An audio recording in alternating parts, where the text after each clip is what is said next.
이사야가 선지자로 부름받았던 우시야, 요담, 아하스, 히스기야가 유대의 왕으로 있었던 시기, 주전 8세기의 시기는 역사적으로 매우 고대 근동에 있어서 격변기에 해당이 됩니다. 아수르가 강성해져서 이제 유다 주변의 나라들을 계속적으로 공격하고 있고요. 애굽은 그 아수르와 직접적으로 대립하고 있거나 싸우고 있지 않지만 간을 보면서 힘겨루기를 하며 긴장관계를 유지하고 있었죠. 그 사이에 북이스라엘과 남유다가 있었는데, 북이스라엘은 여로보암 2세 시대에 좀 풍성하고 평안한 시대를 살았어요. 근데 지금 여로보암이 죽고 난 다음에 이제 좀 기울고 있는 위치에 있었어요. 그런데 남유다는 다행히도 위에 북이스라엘이 있기 때문에 일종의 방파제 역할을 해주고 있었거든요. 그래서 아수르의 공격으로부터 안전하게 보호를 받고 있었고, 또 옆에 있는 에돔이나 모압이나 암몬이나 아람이나 이러한 나라들이 아직까지 멸망을 하지 않았거든요. 그 나라들 역시도 아수르로부터 공격을 당하고 있으나, 물론 아수르도 이제 신흥 강국인 바벨론이라는 나라가 이제 새롭게 일어나고 있어서 힘이 뭐 그렇게 좀 분산되긴 했지만 그래도 힘이 강력합니다. 그 공격들이 그 아람이라든지 모압이라든지 쪽을 공격하고 있어서 그 안쪽에 있는 남유다는 평안할 수가 있었어요. 그 시기에 남유다는 어찌 보면 역사적으로 보면은 매우 풍족하고 매우 안정적인 구조 속에서 가장 어찌 보면은 역사적으로 볼 때 풍요로운 삶을 살아가는 시기였다고 볼 수가 있어요. 그러니까 바깥으로는 긴장관계가 계속적으로 이렇게 있지만 그 안에서만큼은 태풍 속의 눈처럼 고요함을 누리고 있었고 경제적으로도 안정감을 누리고 있었던 시기입니다. 근데 그러한 시기에 이사야는 전제를 합니다. 이스라엘 백성들이 하나님께서 부어주신 축복과 안정 가운데 있어요. 물론 그 주위 가운데 위기가 항상 상존하고 있죠.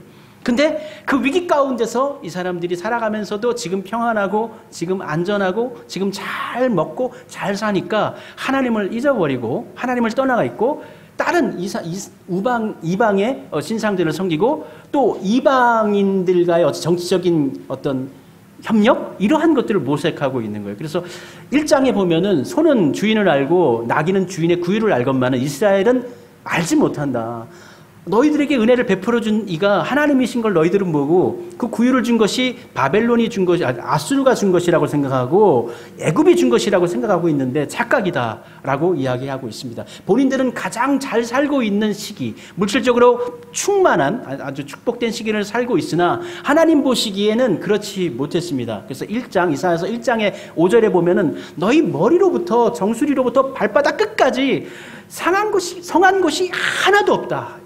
남유다 백성들을 향하여서 하나님께서 말씀해 주고 있는 것입니다. 그러나 이러한 이스라엘 백성들이 이사야가 이러한 선포를 해도 이 사람들은 그것에 귀 기울여 듣지 않습니다.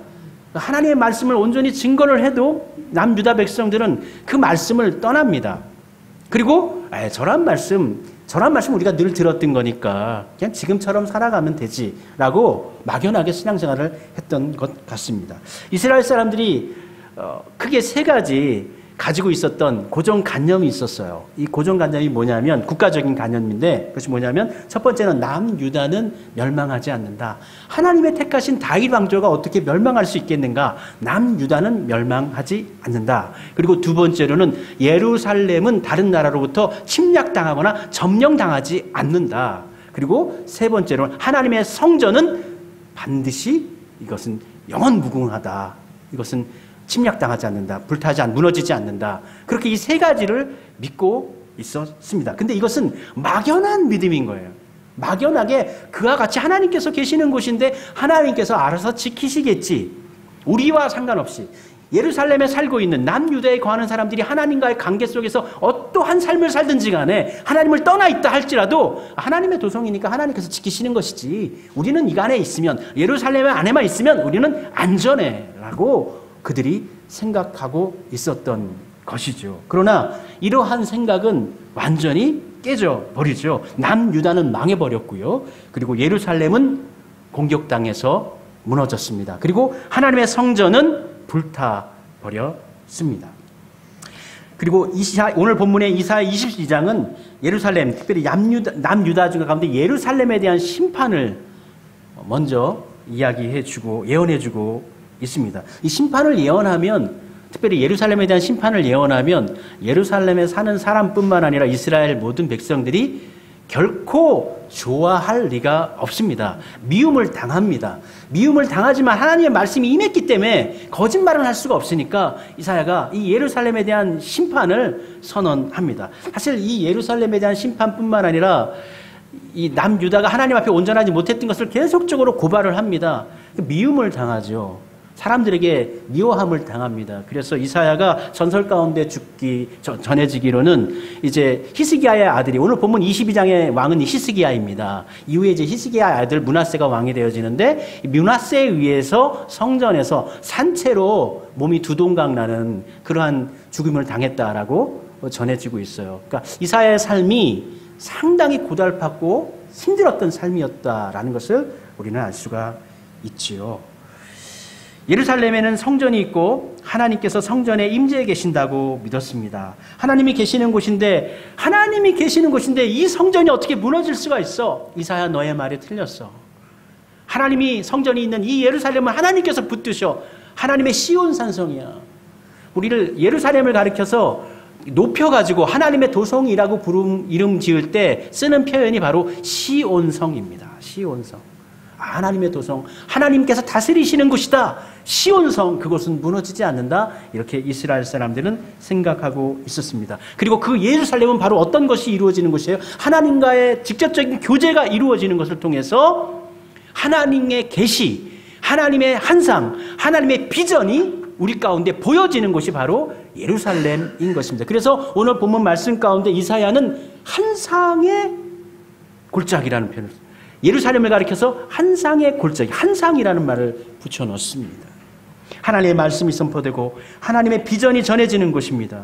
하나님의 한상이 보여지는 곳이에요. 그런데 지금 이 예루살렘에는 한상이, 진정한 하나님의 한상이 보여지고 있느냐? 하나님의 말씀이 전해지고 있느냐? 그렇지 못하다는 것이에요. 더 이상 한상을 볼 수 없고 묵시를 들을 수 없는 도성으로 변해버렸다라는 것이에요. 그래서 이사야는 한상이라는 말 뒤에 새로운 낱말을 하나 붙이는데 그것이 뭐냐면 골짜기입니다. 한상 골짜기. 예루살렘은 골짜기에 위치한 도시가 아닙니다. 골짜기를 넘어서 언덕배기 제일 그 봉우리 아래쪽에 있는 언덕 위에 위치한 도시입니다. 그렇기 때문에 먼 곳을 볼 수 있어서 침략을 대비할 수 있을 뿐만 아니라 다른 적들이 성을 올라오기가 힘들기 때문에 매우 안전한 거처였습니다. 골짜기에 위치하고 있지 않아요. 그런데 이사야는 예루살렘을 가리켜서 골짜기라고 표현을 합니다. 여러분, 골짜기는 어떤 곳입니까?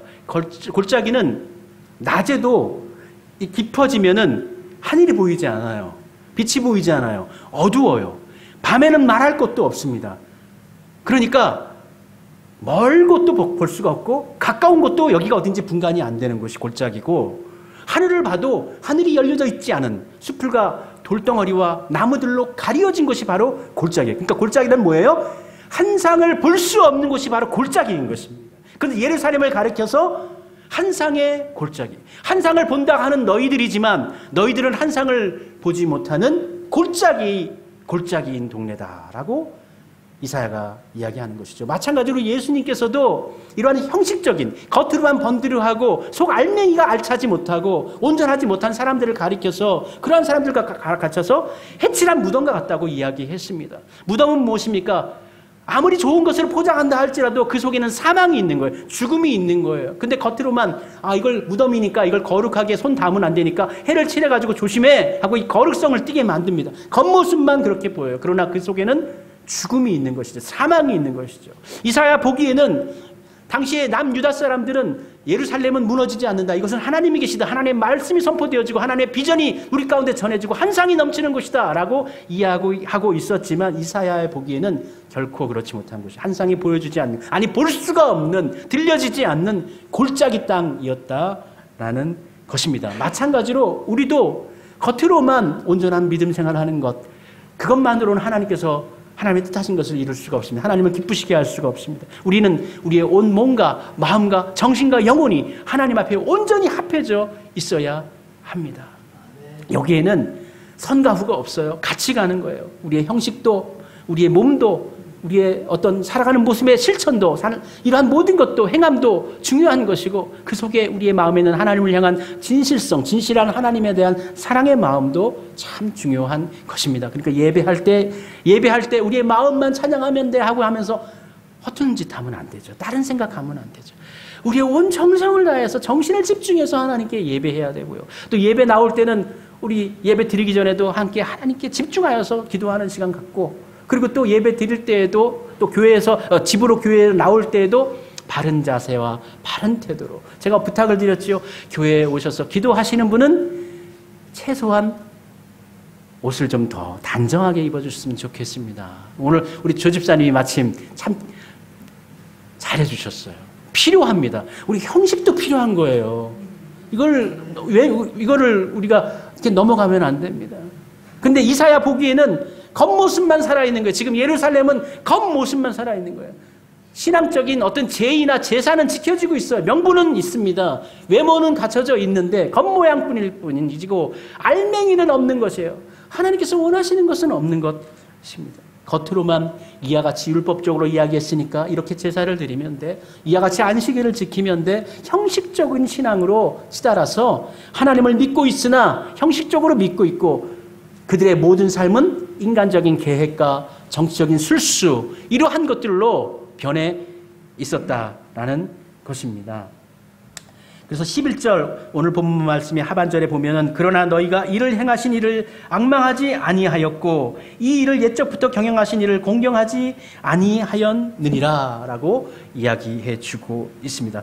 지금까지 우시야, 요담, 아하스, 히스기야에 이르기까지 이사야가 살던 이 시대에 남유다는 물질적으로 풍요한 시대를 살았어요. 근데 이것도 이제 끄트머리를 알릴 때가 된 거예요. 히스기야, 오늘 본문 22장은 그러니까 주전 701년의 사건을 이야기하는데요. 그러니까 아수르의 사네립이 쳐들어왔어요. 이제 옆에 나라들까지 다 물리치고 이제 그 위기가, 이제 방파제가 다 없어져 버린 거예요. 남유다에까지 이르렀고요. 예루살렘 산성을 둘렀습니다. 공격하지 못하면 어떻게 해요? 음식물 들어가지 못하도록 막는 것입니다.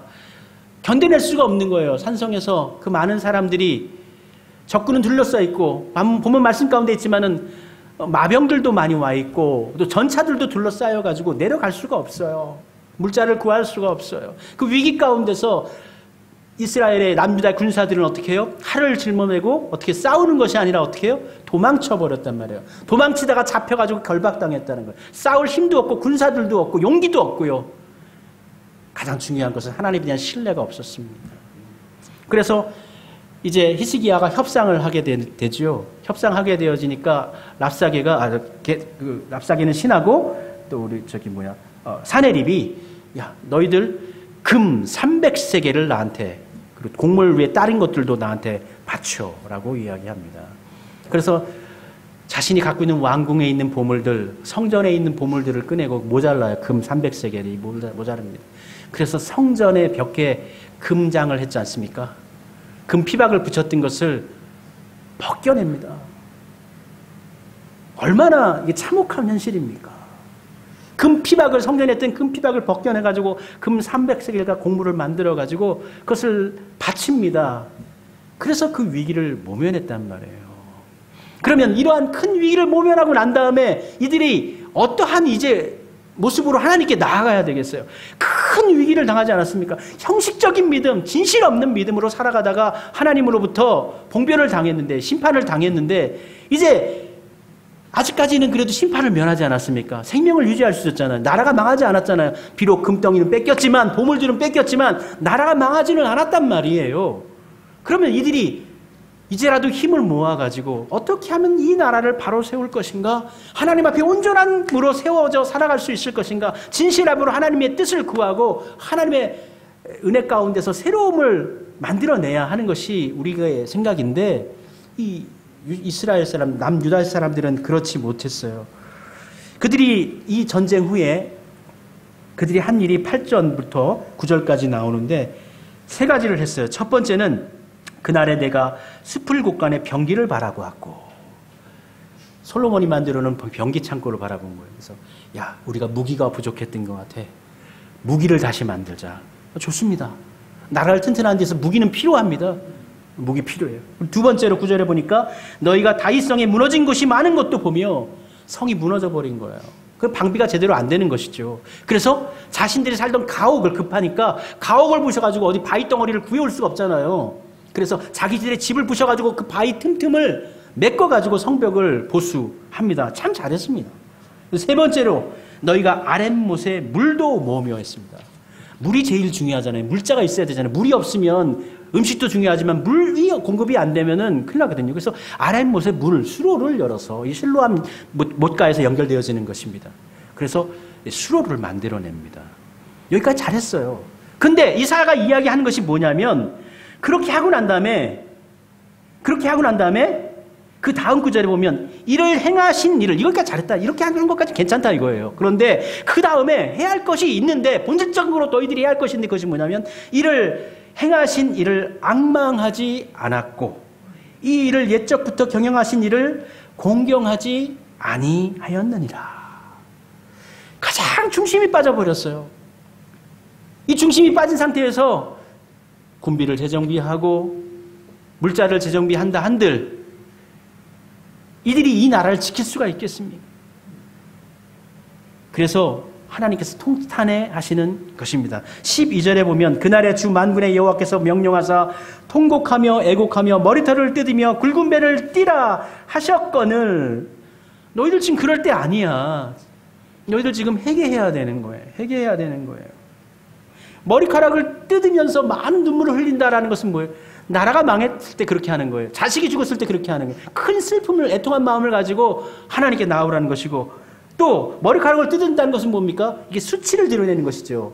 하나님 앞에 부끄러움을 느끼고 하나님께 경건함으로 다시 회복되어야 된다. 또 베옷을 입으라는 건 무엇입니까? 회개하라는 것이에요. 하나님께서 우리에게 바라신 것, 이스라엘 백성들에게 바라신 것이 바로 이것이었는데 이들이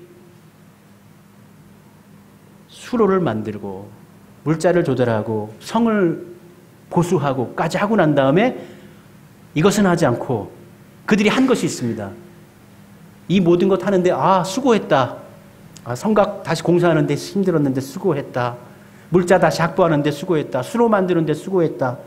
그러니까 우리 함께 잔치하자고 파티를 열었어요. 13절에 보니까 너희가 기뻐하며 즐거워하여 소를 죽이고 양을 잡아 고기를 먹고 포도주를 마시면서 내일 죽으리니 먹고 마시자 하는도다. 잔치를 베푸는데도 이게 긍정적으로 좋아서 잔치하는 것이 아니라 이 사람들의 말이 아주 가관입니다. 내일 죽으리니 먹고 마시자. 내일 죽을지도 모르니까 내일 또 쳐들어오면 우리가 이 모든 음식들을 우리가 먹어보지도 못하고 죽어버릴 거니까 차라리 지금 오늘 우리가 먹고 죽자. 오늘을 즐기자. 이러한 모습을 보입니다. 이러한 모습을 보이니까 하나님께서 더욱 기가 막히신 거예요. 너무너무 기가 막히신 거예요. 그래서 13절에 오늘 말씀 가운데 보면은 보아라 라고 이야기해 주고 있는데 히브리어로 힌네인데 이 단어를 정확히 좀 번역을 한다면 이 보아라 이 말은 봐라 이 말은 너희 꼴을 좀 봐라. 니들 모습을 한번 봐봐라. 니들 지금 모습을 봐봐라. 처참하다는 것입니다. 그들은 통회하고 회개하기는커녕 소와 양을 잡아먹고 포도주를 마시면서 내일 죽을 것이니 오늘 먹고 마시자라고 이야기합니다. 이것은 마치 자포자기를 뜻하는 것이기도 하고 또는 조롱의 의미를 갖고 있기도 한 것이죠. 이에 대해 하나님이 몹시 속이 상하셨습니다. 그래서 14절에 말씀하시기를 만군의 여호와께서 친히 내 귀에 들려 이르시되 진실로 이 죄악은 너희가 죽기까지 용서하지 못하리라 하셨느니라. 주 만군의 여호와의 말씀이니라. 너희가 죽기까지 이 죄는 용서받지 못하리라. 지금 한 번 심판을 경험을 통해서 하나님께서 원하시는 것은 그들이 이제 돌아와서 하나님 앞에 겸비하고 스스로를 세우고 믿음을 새롭게 하기를 원하셨던 것인데 그렇게 해서 한번 용서해 주셔서 살려주셨는데 그 모습 보니까 돌아온다는 그 두 번째 모습을 보니까 결국은 나에 대한 의지함도 없고 믿음도 없고 신뢰도 없고 감사도 없고 그냥 자기들이 고치고 자기들끼리 먹고 마시는 세상 사람들이 하는 모습하고 무엇이 다릅니까?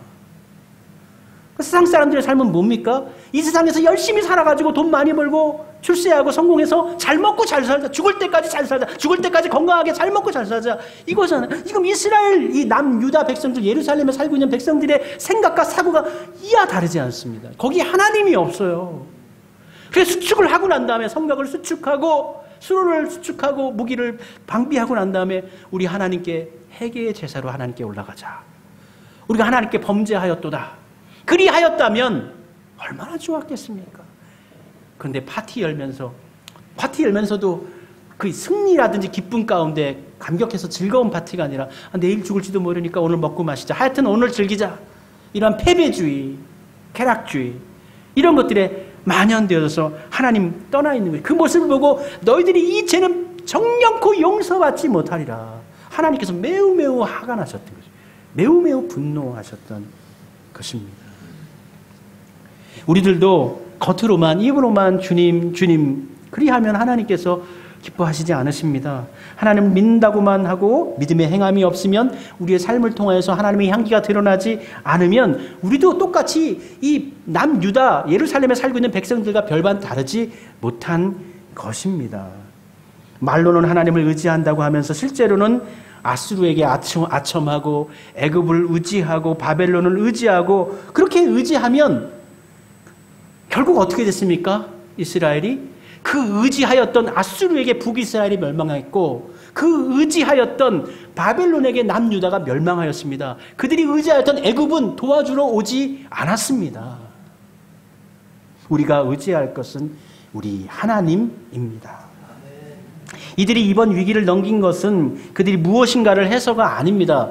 그들이 뭔가 능력이 있어서 이 위기를 넘긴 것이 아닙니다. 3절에서 이른과 같이 너희의 간원들도 다 함께 도망하였다가 할을 버리고 결박당하였고 너의 멀리 도망한 자들도 발견되어 다 함께 결박을 당하였도다. 그들이 한 것이 아무것도 없어요. 하나님의 자비하심으로 은혜를 받아서 그들이 살 수가 있었던 거예요. 그들이 가지고 있던 보화도 누가 주신 거예요? 하나님께서 베풀어 주신 거예요. 그 보화 덕에 대신 그 보화를 바쳐가지고 그 보화의 어떤 부분은 또 어디에 있는 것입니까? 성전에 있는 기명과 성전에 있는 피복 금부치를 그 하나님의 것 아닙니까? 하나님의 것을 뺏어가지고 그들에게 바쳤다면 하나님 덕분에 살아난 거예요. 나라가 망할 위기까지 갔다면 이제는 변해야만 했습니다. 그러나 이스라엘은 변하지 않았습니다. 변하지 않는 그들에게 기다리고 있는 것은 이제 심판밖에 없는 것입니다. 위기는 새로운 기회를 만들어내기도 합니다. 한데 사람이 위기를 당한다고 해서 꼭 그 위기를 이겨내라는 법도 없고 그리스도인이 그 위기를 당한다 해서 꼭 하나님을 의지하면서 사는 법도 아닌 것 같습니다. 오히려 내일 죽을 것이니 오늘 먹고 마시자는 도피주의와 쾌락주의로 치달을 수도 있는 것입니다. 우리의 모두에게도 하나님의 심판의 때가 있습니다. 앞서 우리가 찬송을 부렸는데 땅끝에서 주님을 맞으리. 여기서 땅끝은 무엇이겠습니까? 우리 인생의 끝입니다. 우리 생명의 끝입니다. 그때 주님을 우리는 만나야만 합니다.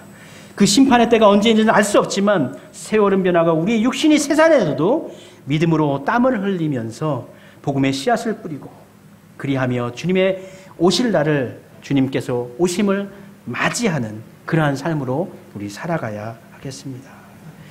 복된 시기를 살아가던 또 고난의 시기를 살아가든지 하나님 앞에서 애곡하는 마음, 머리를 뜯는 궁율의 마음, 베옷을 입는 겸손의 마음으로 하나님 앞에 나아가시길 바랍니다. 하나님께서 우리에게 원하시는 것이 그것입니다. 그 안에서 하나님의 도우심과 하나님의 역사하심을 통하여서 무너지는 예루살렘이 아니라 계곡으로 침몰되어져서 골짜기로 아무것도 볼 수 없는 한상을 볼 수 없는 골짜기가 아니라 진정코 하나님의 나라와 영광이 임하는 시온성으로서 회복되어지는 시온성과 같은 영광이 우리의 삶 가운데 임하는 환상과 비전과 하나님의 꿈이 우리 가운데 늘 보여지고 들려지고 그 말씀 가운데 새 힘과 능력 가운데 살아가지는 그러한 은총이 우리 가운데 있기를 소원합니다. 우리 함께 찬송 부르도록 하겠습니다. 땅끝에서 함께 부르면서 하나님 제가 거할 마지막 땅끝에 이르기까지 제게 주어진 사명을 온전히 땀 흘리면서 수고하면서 감사하면서 감당하여 하나님께 나아가겠습니다. 하나님 붙잡아 주십시오. 도와주십시오. 우리 함께 기도하는 마음으로 찬송 부르도록 하겠습니다.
아직까지 우리의 열매를 만들 시간이 있기 때문입니다.